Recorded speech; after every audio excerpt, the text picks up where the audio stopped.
Hello guys! So, ito ngayon guys, update ko kayo sa singaw na lumalabas sa kilikili ko. Ang dami na dumami na siya guys. Kaya ngayon, naghilamos ako and nilinis ko siya nung nagpakulo ako ng dahon ng bayabas.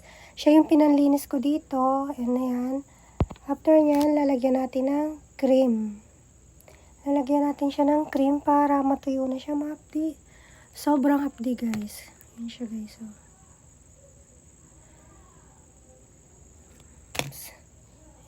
Dami Mati nga. Dumadami kasi siya, lumulundag, dumadami.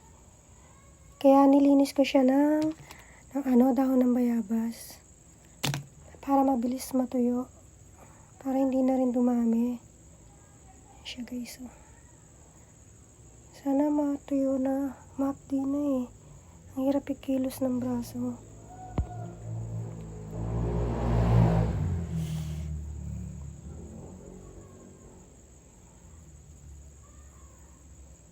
Sana huwag nang kumalat pa. Mapdi. Mapdi siya guys. Para siyang may tubig sa loob. Tapos, puputok siya. Darami lalo yung butlig-butlig. Sakit. Sana mabawasan na bukas. Mawala na sana.